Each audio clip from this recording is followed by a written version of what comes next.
Bonjour, je m'appelle Claude Robert, je suis professeur au département des sciences animales de l'Université Laval. Puis je suis ici aujourd'hui pour vous parler d'un projet qui est en cours qui s'appelle Améliorer l'histoire des gènes de santé et de fertilité des vaches. Pour situer le projet dans son contexte, c'est important de présenter quelques concepts de base puisque c'est un projet qui traite de données génomiques. Il faut introduire le génome. Qu'est-ce que le génome? Le génome, c'est quelque chose qui est très, très grand. On ne le réalise pas tout le temps. En fait, les vaches ont 60 chromosomes, donc 2 fois 30 chromosomes. Une paire reçue, une série de chromosomes reçus du père et l'autre série reçue de la mère. Comme tous les mammifères, la taille du génome se ressemble. C'est environ 3 milliards de bases. C'est quand même très, très, très grand.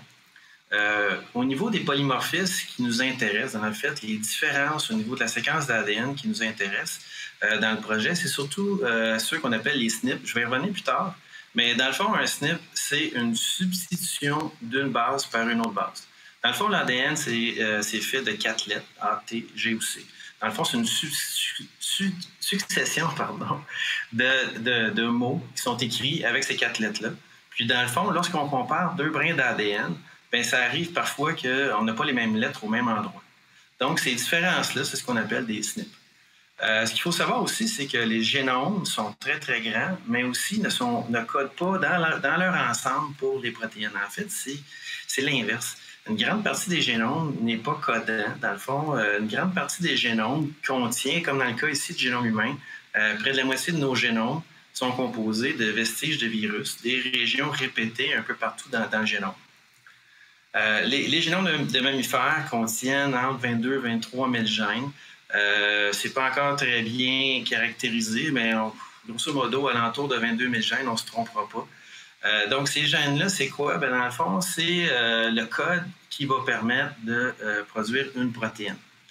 Si on mettait l'ensemble des régions codantes côte à côte, qui va produire toutes les protéines, qui va produire toutes les cellules, tous les organes et dans un individu au complet, bien, dans le fond, l'ensemble de cette séquence-là coderait pour environ 1 à 2 % du génome.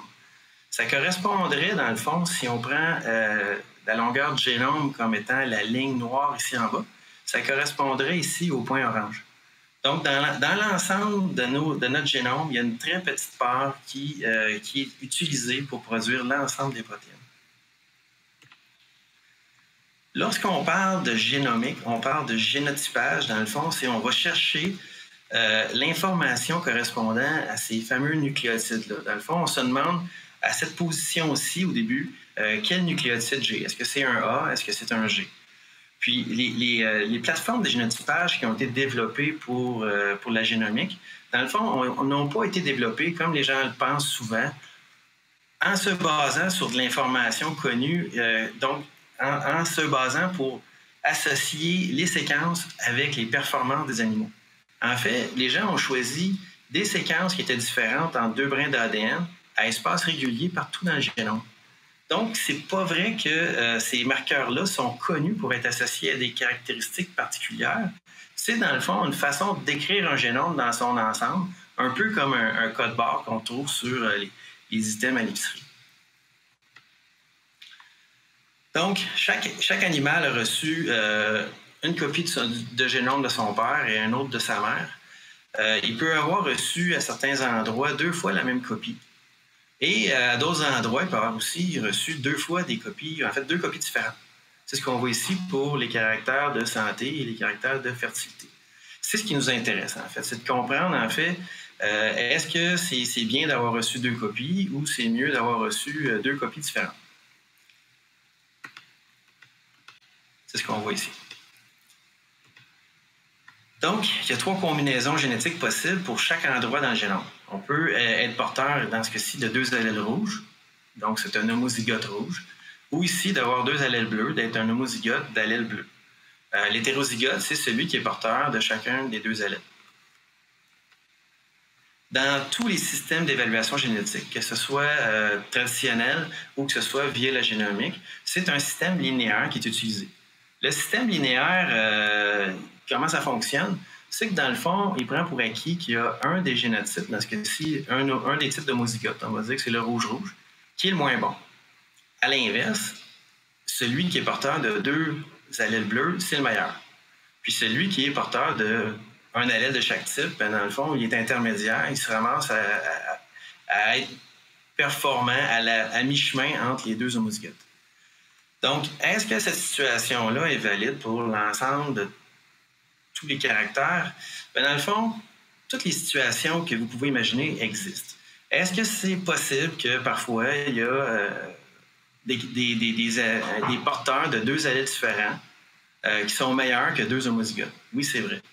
Est-ce que c'est possible que l'animal hétérozygote n'est pas vraiment performant au plein milieu entre les 2 homozygotes, mais peut-être un peu plus performant ici, ou peut-être même en dessous ici? En fait, tous les cas de figure existent.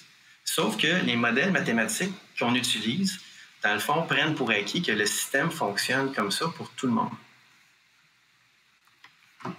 Dans le fond, c'est ce qu'on appelle les systèmes additifs.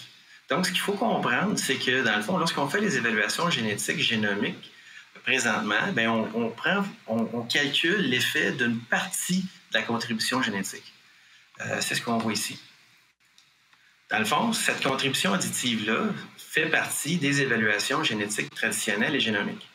Lorsqu'on parle des effets de dominance, on prend pour acquis que c'est valorisé dans un système de vigueur hybride, où est-ce que un animal qui serait porteur de 2 allèles différents aurait un bénéfice.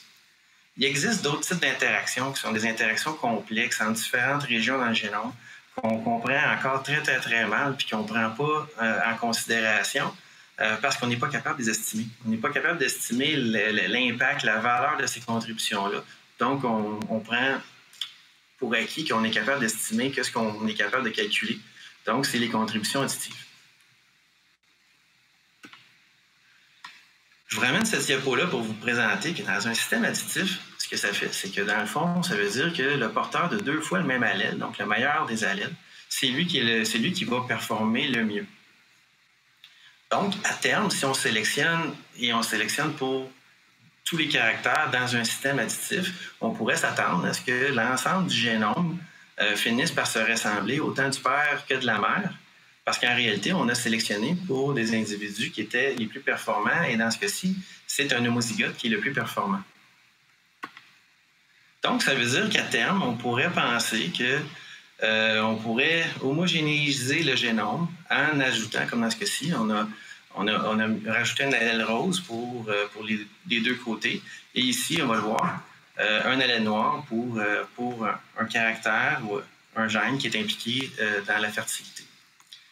Donc, la question, c'est est-ce que c'est correct de faire ça? Est-ce que ça fonctionne? Ben, dans le fond, je vais vous le présenter tantôt. On voit qu'il y a des progrès génétiques, mais peut-être pas pour tous les caractères.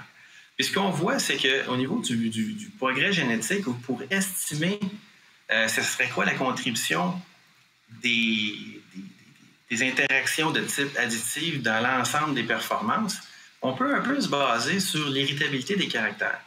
Dans le fond, vous en doutez, l'héritabilité des caractères, ce que ça veut dire, c'est que c'est la capacité de transmission du caractère à la descendance. Il y a des caractères qui se transmettent plus facilement que d'autres. Puis, dans le fond, techniquement, la contribution qui est plus facilement transmissible proviendrait de la contribution additive. Donc, ça vous donne une perspective de la proportion de contribution additive pour chacun des caractères. Ce que vous voyez ici, on va prendre la hostine en exemple, ce que vous voyez ici pour les caractères de production, c'est que la contribution ou l'héritabilité des caractères se situe alentour de 25-28 %. Pour vous donner un ordre de grandeur, on considère que tout ce qui est faiblement héritable va avoir un chiffre en bas de 20. Entre 20 et 40, ça serait moyennement héritable. Et tout ce qui est au-dessus de 40, c'est ce qui est très héritable. Dans toutes les espèces, ça ne change pas énormément. Traditionnellement, les caractères de santé-fertilité ont des héritabilités très faibles. Généralement, comme c'est souvent en bas de 10 %. Ici, on voit les caractères de conformation. Il y a certains caractères de conformation, entre autres la profondeur du pis, qui ont une très forte héritabilité. aussi, on voit, entre autres, ici la stature, qui est une très, très forte irritabilité, et l'angle de la croupe. Il y a certains autres caractères, comme l'angle du pied et beaucoup d'autres caractères, qui ont des très faibles irritabilités. Mais ça, dans le fond, ça peut vous donner une bonne indication sur combien de générations ça va me prendre avant d'avoir un gain dans mon troupeau. Plus l'irritabilité est faible, plus ce sera long. Dans le fond, la sélection génétique, ce que ça vise à faire, ça vise à faire bouger les moyennes. Dans le fond, on a une moyenne ici, puis lorsqu'on sélectionne les meilleurs individus, donc les meilleurs qui sont ici, et on les fait se reproduire, bien, ce qu'on espère, c'est que les descendants vont avoir une moyenne différente puis qu'ils vont avoir progressé. Dans le fond, les animaux vont être plus productifs. Donc, plus l'irritabilité est grande, plus ce gain-là d'une génération à l'autre va être rapide. Puis plus l'irritabilité est faible, bien, plus ce gain-là sera petit et ça prendra de plus en plus de temps, de plus en plus de générations avant d'avoir un gain. Ce qu'on peut voir ici, c'est les gains réalisés sur une trentaine d'années. Ce qui est facile à voir sur le graphique, c'est que dans le fond, si on prend ici les caractères de santé-fertilité en rouge, c'est qu'il y a eu quand même très peu de gains sur une période de 30 ans. Contrairement à ça, on voit que les caractères de production ont eu un très fort gain sur une trentaine d'années. Au niveau de la conformation, donc qui fait partie de la composante de durabilité de l'IPV, on voit que les gains ont été parfois marginaux et parfois plus importants. Mais est-ce que le système fonctionne? Ce qu'on voit ici, c'est que le système fonctionne au niveau de la conformation. Au niveau de la conformation, on voit que les animaux, sur une période de 40 ans, ont changé quand même de façon très importante au niveau de la stature, au niveau de la forme.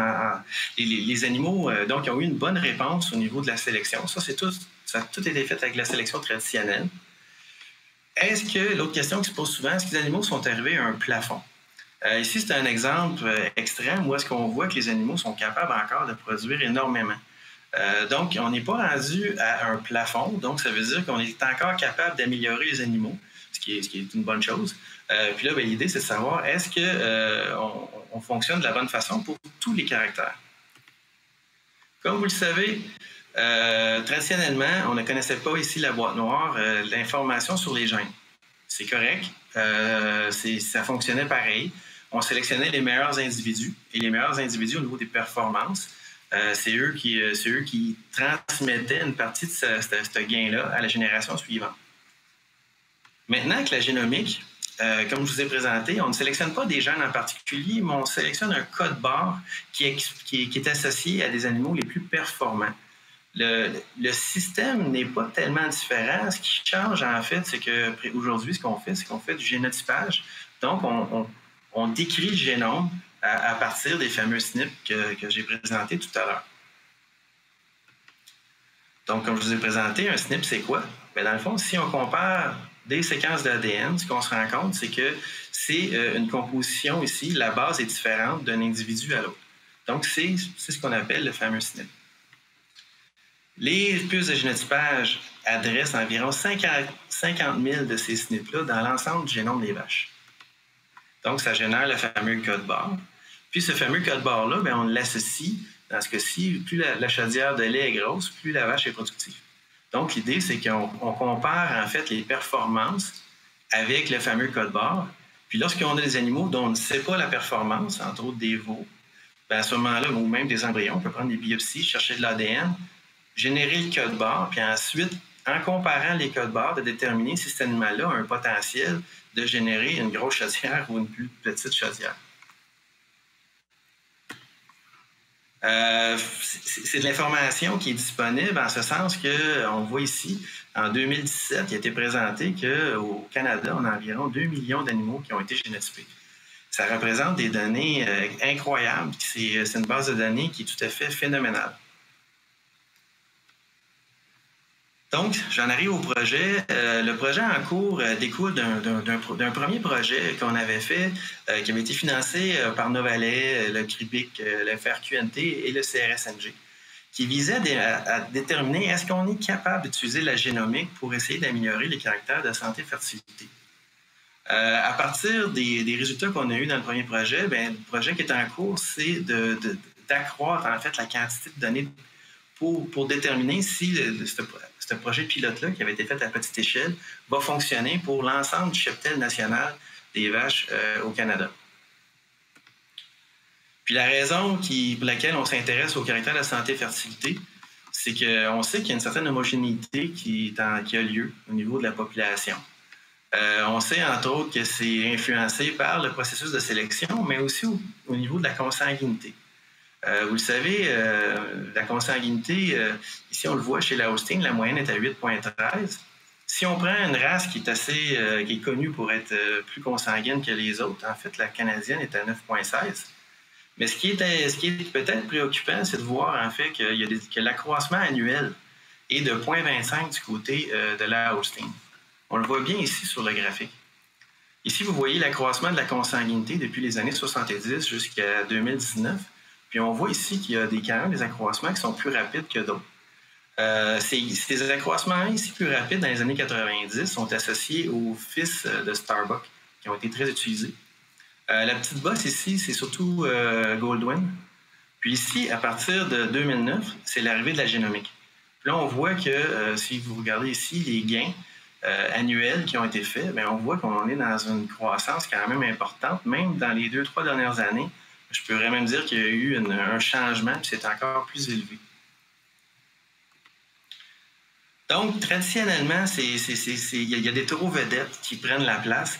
Puis on le voit ici, lorsqu'on compare la Holstein et la Jersey, on peut voir le nombre de descendants. Puis ici, ce que vous voyez du côté Holstein, c'est les 10 taureaux les plus influents. Mais lorsqu'on regarde le nombre de descendants, ce qu'on peut voir ici, c'est qu'on est dans les millions. Tandis que du côté de la Jersey, on est dans les centaines de milliers dans les meilleurs des cas. Donc, même si la population d'Holstein est très grande, l'utilisation des taureaux est quand même plus petite parce qu'il y a beaucoup d'engouement pour certains taureaux. Puis ces taureaux vedettes-là ont des très gros impacts au niveau de la généalogie. Donc, l'idée, c'est est-ce que c'est mieux d'avoir 2 allèles identiques pour les caractères de santé et de fertilité ou d'avoir des allèles différents? Donc, l'hypothèse de travail, c'est que l'homogénéisation du génome profite à certains caractères, mais d'autres caractères, dont la santé et la fertilité, pourraient bénéficier d'avoir 2 allèles différents. Donc, la façon qu'on a procédé, c'est de choisir les meilleurs individus pour la santé et la fertilité et de fouiller dans les génomes pour déterminer s'il y avait des régions qui étaient hétérozygotes systématiquement pour tous les meilleurs individus. On en a trouvé environ 800 régions dans le génome, ce qui est quand même une petite proportion de l'ensemble du génome. Puis, on a regardé s'il y avait des corrélations avec différents caractères. Ce que vous voyez ici en rouge, c'est les corrélations intéressantes pour les caractères de santé et fertilité. On s'est aussi assuré que les cibles qu'on choisissait n'affectaient pas les autres caractères, comme les caractères de production. L'idée n'est pas de faire améliorer les caractères de santé et fertilité au détriment des caractères de production. Donc, en ciblant ces régions-là qui avaient cette réponse-là, ça nous a permis de faire le projet pilote. Puis on l'a testé dans une population de vaches en Alberta. Donc, c'est une ferme laitière d'environ 1000 vaches en lactation. Puis, avec une collaboration avec Marcos Colazo, on a travaillé pour identifier des vaches qui avaient des problèmes de santé et qui étaient ici malades et des vaches qui n'avaient jamais eu aucun problème de santé. Donc, il y en avait qui avaient des problèmes chroniques puis d'autres qui n'avaient jamais rien eu. Puis, au départ, on s'attendait vraiment à rien parce que c'était un projet pilote, puis on ne savait pas si on avait identifié les bonnes régions, puis on ne savait pas si ce jeu de données-là, à partir des vaches, puis on était très, très contents de voir qu'en fait, on a une tendance positive au fait que les animaux qui sont hétérozygotes pour les régions qu'on a ciblées ont moins de problèmes au niveau de la santé. Donc, l'idée, c'est de développer un outil. Cet outil-là, bien, dans le fond, ça vise à déterminer, donc, si vous avez une vache et que vous avez le choix entre 2 taureaux, lequel des 2 serait le meilleur ou le plus bénéfique? Bien, si on cible les régions qu'on a identifiées, bien, ça va nous permettre, en fait, de dire, en fait, quelle est la probabilité de génotype que le descendant aura. Puis, dans le fond, on peut identifier un taureau en particulier. Il y a un outil qui a été développé qui permet, en fait, justement, de prendre le génotype des vaches Et ensuite, à partir des génotypes connus de différents taureaux, bien, de sélectionner celui qui a le plus de chances de générer un descendant qui sera hétérozygote pour les régions ciblées. Le projet qui est en cours, bien, c'est, comme je l'ai dit, c'est d'augmenter le bassin de données. Puis là, présentement, on a accès à un excellent jeu de données qui porte pour 58 000 animaux. Donc, on a les valeurs d'élevage, donc qui correspondent aux valeurs de performance, qui nous permettent de classer les individus comme étant les meilleurs et les moins bons. Puis aussi, on a les génotypes associés. Donc, on est en train de monter et de structurer les données, ce qui prend passablement de temps. Puis ensuite, de compléter les données, parce que parfois, il y a des données manquantes. Puis ensuite, de tester les modèles qu'on a développés dans le projet pilote. Puis essayer peut-être de définir ou de raffiner ce modèle-là avec des nouvelles données. Puis ensuite, bien, l'idée, c'est de développer l'interface. Puis à terme, ce qu'on veut, c'est transférer l'outil à Lactanet pour que cet outil-là soit utile pour vos choix de taureaux dans l'avenir. J'aimerais remercier en fait les gens impliqués dans le projet. Alexandra Carrier qui est ici. Ensuite, Alexandre Bastien qui est ici.